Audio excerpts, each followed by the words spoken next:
Hello aspirants. तो आज की ये वीडियो नीट 2025 एस्पिरेंट्स के लिए बहुत ज़्यादा स्पेशल होने वाली है, क्योंकि आज की इस वीडियो में हम लोग फिज़िक्स के बारे में डिस्कस करने वाले हैं। मैंने अब सच में बहुत सारे बच्चों को देख लिया कि वो फिज़िक्स में बहुत ज़्यादा कन्फ्यूज़न में है। मॉड्यूल के क्वेश्चन सॉल्व नहीं होते, टीचर अच्छे नहीं है, टीचर की बातें समझ नहीं आती, कॉन्सेप्ट्स क्लियर नहीं होते, बहुत सारे प्रॉब्लम्स आ रहे हैं। ठीक है, उन्हीं सारे प्रॉब्लम्स को देखते हुए मैंने अपनी जर्नी के बारे में देखा कि नीट 2024 मेरा फर्स्ट अटैम्प्ट था और मैंने फर्स्ट अटैम्प्ट में ही 685 स्कोर किया। तो 11th मेरी तो वेस्ट ही टाइप गई थी, फिज़िक्स मुझे कुछ नहीं आया था। लेकिन 12th में जब आकर मैं थोड़ा सीरियस हुआ तो मुझे फिर पता चला कि फ़िज़िक्स के लिए क्या करना चाहिए। तो मैं अलग सर के पुराने लेक्चर्स पे आया। तो इस वीडियो में मैं अलग सर के वही 6 साल पुराने लेक्चर्स के बारे में कुछ आपको बताऊंगा कि उसे कैसे आपको यूज़ करना चाहिए। और सच में उससे अच्छा मटेरियल इस पूरे इंटरनेट पर, चाहे वो MR स्टार हो, चाहे वो आयुध सर हो, चाहे कोई भी हो, कभी भी नहीं हो सकता। ये कन्फर्म्ड है, क्योंकि उनका पढ़ाया हुआ, अलग सर का पढ़ाया हुआ बिल्कुल समझ आएगा। और क्वेश्चन सारे मटेरियल्स मैं आपको इस वीडियो में पूरा बताता हूँ। तो चलते हैं वीडियो की तरफ। सबसे पहले वीडियो का टॉपिक यही है कि फ़िज़िक्स का ब्रह्मास्त्र बताने वाला हूँ, क्योंकि वैसे भी जब कुछ काम नहीं आता है तो ब्रह्मास्त्र ज़रूर काम आता है। तो वो है क्या? अलग सर के 6-7 साल पुराने लेक्चर्स। और ये 6-7 साल सर बोलने के लिए ये न्यू लेक्चर से भी ज़्यादा अच्छे और ज़्यादा मॉडिफाइड फॉर्म में है। इसके अलावा आपको किसी चीज़ की ज़रूरत फ़िज़िक्स में पड़ ही नहीं सकती। मैं अपने एक्सपीरियंस से बता रहा हूँ, मैंने खुद ये कर रखा है, पूरी 12th मैंने इनसे की है, इस वजह से बता रहा हूँ। फिर उसके बाद सबसे बड़ी बात इसकी ये है कि ये फ्रीली अवेलेबल ऑन यूट्यूब है। इसमें कोई पैसा आपका नहीं लगता। अगर आप एक सेल्फ स्टडी करते हो या फिर आप कोचिंग जाते हो, समझ नहीं आता है, तो इससे अच्छा मटेरियल आपके लिए कोई और हो ही नहीं सकता है। ये फ्रीली अवेलेबल है। आपको बस क्या करना है, जाना है, जैसे इलेक्ट्रिक करंट वाला चैप्टर है तो करंट इलेक्ट्रिसिटी अलग सर, बस इतना लिख देना है, आ जाएगा। पूरी प्लेलिस्ट आ जाएगी, आपको आराम से मिल जाएगी। 11-12 दोनों की प्लेलिस्ट मौजूद है। चैप्टर नेम लिखना है, अलग सर का नाम लिखना है, प्लेलिस्ट खुद ब खुद आ जाएगी। फ्रीली अवेलेबल है, ठीक है। और 12th की पूरी फिज़िक्स मैंने इन्हीं से पढ़ी है, सर से ही पढ़ी है 12th की पूरी फिज़िक्स। तो 12th की पूरी फिज़िक्स इन्हीं से पढ़ी है। 11th में उतना सीरियस नहीं था, तो 11th का बाद में मैंने वन शॉट देखा, वो भी अलग सर का ही देखा। मुझे अलग सर के अलावा सच बताओ तो समझ नहीं आता है। अलग सर से आदत लग गई थी तो मुझे और किसी का समझ आता नहीं था। तो 12th physics from these lectures, ये बात बिल्कुल क्लियर है।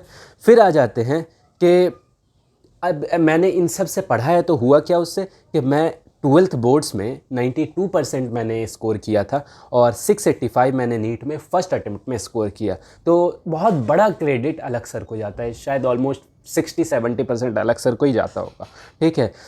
इनके लेक्चर्स की ख़ास बात यह है कि सारे के सारे टॉपिक्स इसमें कवर्ड होते हैं। मतलब कि आपको ऐसा नहीं लगेगा कि अरे ये वाला टॉपिक छूट गया, ये वाला। और बिल्कुल ऐसे प्रॉब्लम्स को उन्होंने बताया कि रेन मैन प्रॉब्लम के लिए एक अलग वीडियो बनाई है। वीडियो आपको थोड़े ज़्यादा लगेंगे, लेकिन उसके अलावा आपको मतलब कोई दिक्कत आने वाली नहीं है, ठीक है।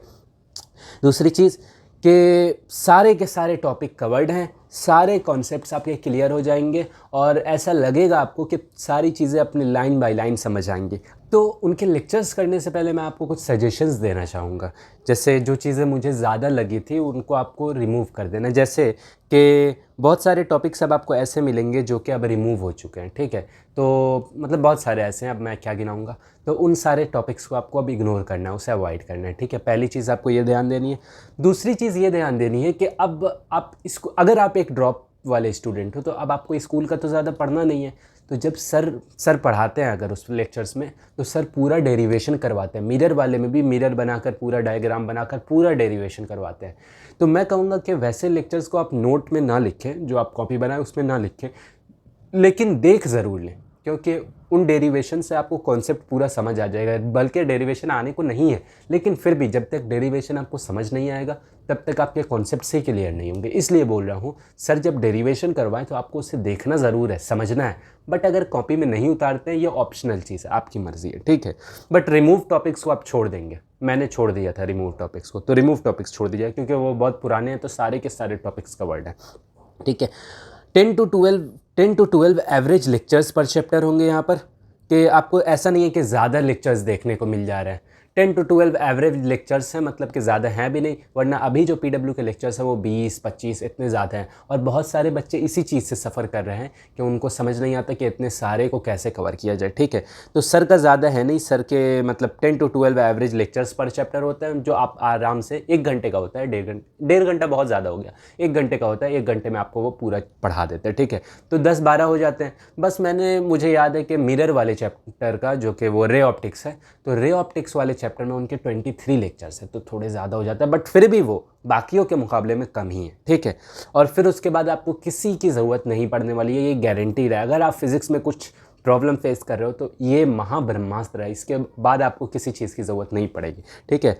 70 to 80 क्वेश्चंस पर चैप्टर वो करवा देते हैं। जैसे कि हर लेक्चर में अगर आप देखें तो 6-7 या 10 क्वेश्चंस ऐसे करवा देते थे वो, ठीक है। तो इस हिसाब से 70 से 80 क्वेश्चंस आपको एक चैप्टर में करवा दे रहे हैं, और बहुत ज़बरदस्त question, JEE advance, JEE mains, ऐसे PYQs करवाते थे। तो नीट वालों के लिए बहुत चीज़ें इनफ हो जाती है, इसके अलावा आपको कोई ज़रूरत नहीं पड़ती है।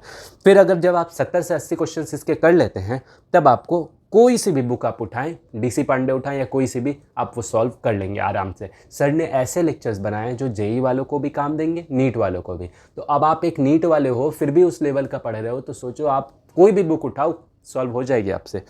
मैं अपने एक्सपीरियंस से बता रहा हूँ, इसलिए बोल रहा हूँ, ठीक है।